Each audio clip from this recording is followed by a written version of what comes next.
Hi guys, welcome back to the channel. You'll possibly remember we did a video a little while ago, well certainly a little while ago for you, not so long ago for us, where we're working on refurbing the Boomerang. That'll come to a grinding stop when my transmitter throttle trim button switch thing was discovered to be broken. It's unserviceable, whatever you want to call it. That's gone away to Logic RC here in the UK, fully serviced, button replaced, and returned to me at the grand cost of £26 including postage. If you've got a Spectrum transmitter, need it serviced, send it to them. Great service from them, hassle free, really quick turnaround. I think from the point at which I sent this away, it was back to me within 4 days. So this means that we can now get on with the Boomerang, get that finished and get it flight ready. First job, before we go too much further, is going to be getting the iron out and ironing down all the bits of covering that are loose. Ewan has been round most of it and put balsa lock in to help stick it down. So we'll crack on with that.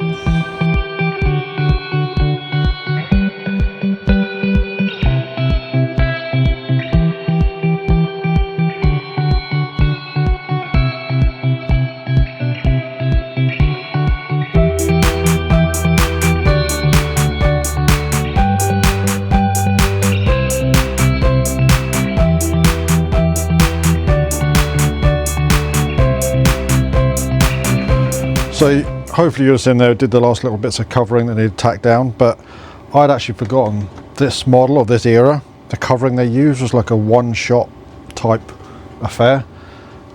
The adhesive they put in turns to like gunk when you reheat it again the second time. The actual colour was coming out the red down here on the fuselage, so I've just tacked it down as best I can for just now. The wing leading edge I've done. What I'm going to have to do is go over it with alcohol and clean off the residue. There's all sorts of residue over the iron as well, so once that's cooled down I'm going to have to do the same with that. But that's probably as much as I'm going to do with the covering. Oh, on the wing there's a slit on part of the covering, so it's possibly going a little bit brittle. I've just put a sticker over it for just now. There's no point trying to put a patch on it. For the amount this model is likely to fly, we're just going to patch it and keep on patching it, probably till it ends up looking like a quilt. Next stage is going to be the plumbing, because really we've got the plumbing to do and the sort of the radio install, getting the receiver and battery in it and balancing it, and then it's ready to go. So there's a little thing I've got to do in here which I'll bring you in and show you what we've got to do, and then make a move from there. Okay, so fairly standard interior to one of these models, but again I don't know how well you'll be able to see this former down here. It's not really focusing that well. The curved former down there is designed for the original supplied tank, which we don't have anymore. To get a suitable tank in and get it far enough forwards, we're going to have to cut out, well, we're going to have to make some cuts where those pen lines are, and down that side as well. And so it's not very clear, but to get this tank in, it's square, not round for a start, but we should be able to get it in by cutting those bits out there. That's the plan anyway.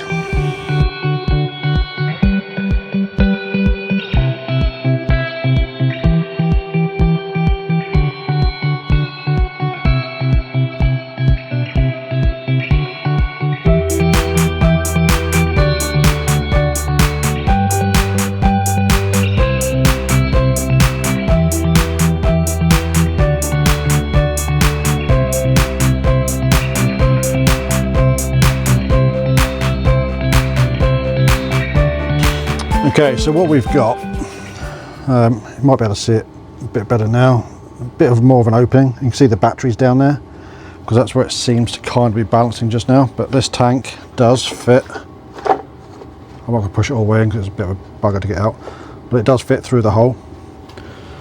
So, and I've just shoved it in there, I can't get it out unhanded. So that's going to be in there, something like that. Tank's going to be a little bit further forwards. What I'm tempted to do is to actually put the wings on loosely and just see where it balances with the battery sitting up the front. if it sits up there nice, I'm just going to pack it in the front, then have the tank sat on top of it, because I want the tank to be higher than what it is just now. Again, I don't think you'll be able to see very well, but it needs to be a little bit higher. So yeah, I'm going to stick the wings on, see what the bounce is like, and then decide what to do after that. So either the battery's going to go, well, the battery's got to go underneath the tank, because the tank's got to be higher up, but it's how far forwards the battery needs to be. So we'll see what the bounce is like and go from there. Okay, so the balance came out pretty good. Let's see how well you can see. The battery was sitting about here when I did the balance, so it's a little bit nose heavy. I've now moved it back to like here. You can see it just sitting down there. You might or might not be able to see, I've started packing the front with foam to just build up the space. So I'm going to get some more foam in there to hold the battery in and hold the tank in, etc. And then get the tank plumbed up and get that fitted.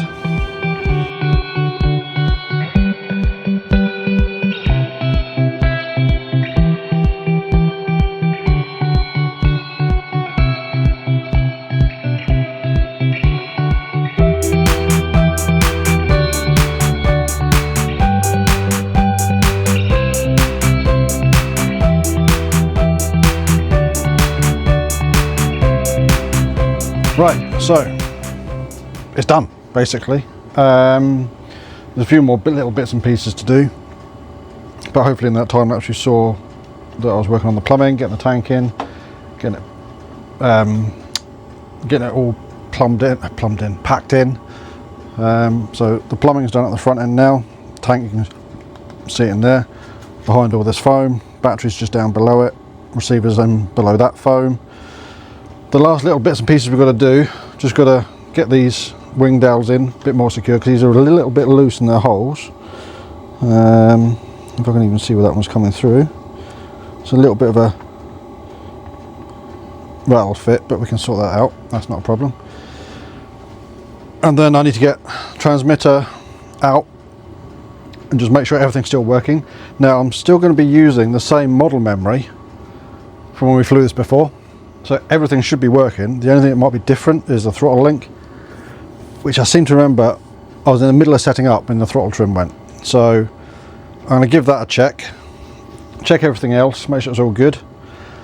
And then as soon as I've got a bit of daylight, get this engine outside, get some fuel in it, test run the engine, make sure I'm happy with that, and then get up the field and fly it. Right, so it's actually the next day just now from that last bit you saw. My intention is to go and run the engine, but when I went to cycle the battery last night, so I went to put it on discharge and then charge it up again, I was getting what I call an intermittent connection. I knew the battery was good because I have cycled it recently and used it recently, so the battery's good itself. Found out that the switch that was here, dodgy, something wrong with it. Took that out, fitted a new switch in here for the sake of a couple of quid for a new switch, for safety's sake. But yeah, everything's now in, set up, checked all the controls on the transmitter, and they all seem to be working fine. Directions are good. Obviously we do a pre-flight when we go out to the field, but I think it's now time to get some fuel in it and try and get it to run, see what it's like.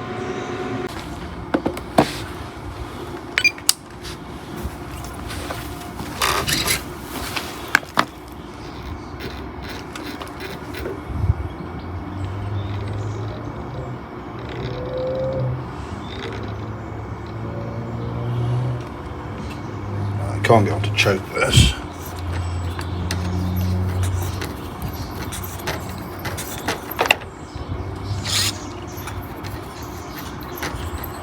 That's fuel coming out the bottom.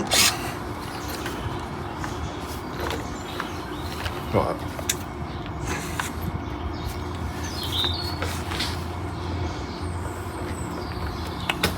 It's a blow on it, doesn't it?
mind that still cold.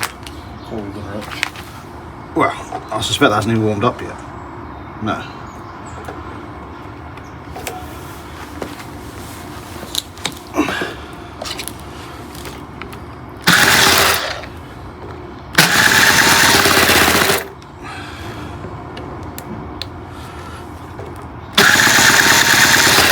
I think we need to increase that bottom end a little bit.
Yeah, so it's going to be a bit of playing with, but it's going to work, I think. Yeah.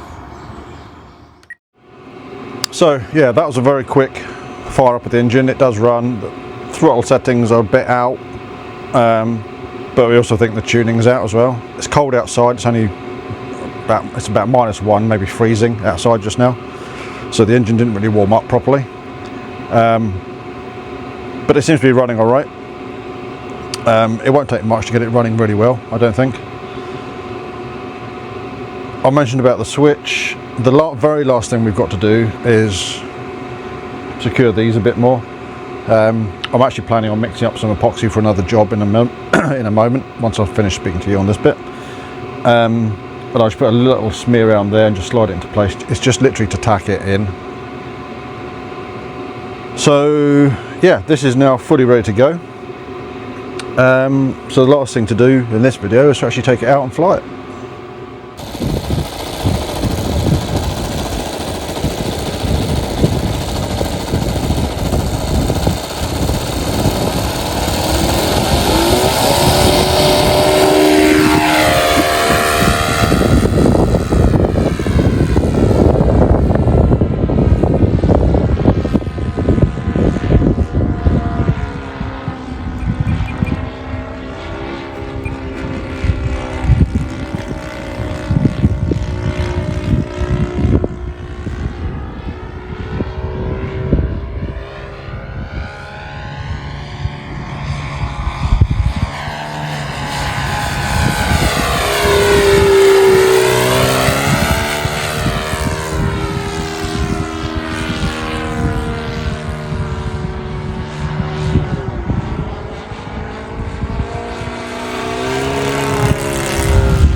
So there you have it, the Boomerang's flown. It was flown in less than ideal conditions, bitterly cold, breezy, and the breeze was quite turbulent as well. That's probably be shown on the video that we've took. I haven't actually watched it back yet. It's still going to need a bit of work done to it. The engine needs a good tuning, but we only flew it twice today, so we're going to need time on the engine. No, in better conditions. It was cold. We need to check all the tuning of it. I've just noticed a bit of oil leak around the carb, which could mean there's something loose somewhere. But other than that, it flew really well. It needs a bit of down thrust put into it, I think. But it's going to be a good sports model for us and a trainer for anybody that wants to fly it. We will be setting it up again on Buddy Box. So we've then got the 3 models that are Buddy Box for anybody to fly. Basic foamy trainer, this, and the large model trainer as well. But other than that, it's all come together good. It's flown. I actually really enjoyed flying it, to be honest, and I can see it's going to be one of those models that we take out and just have a bit of fun with, doing like permanent touch and goes and things like that. But yeah, it's been fun. If you've liked this sort of content, give us a thumbs up and let us know in the comments below. If you're not already subscribed and this is your first video, marvellous, thank you very much for joining us, but please consider subscribing, it helps the channel. But from myself here in the workshop, I'll catch you again soon.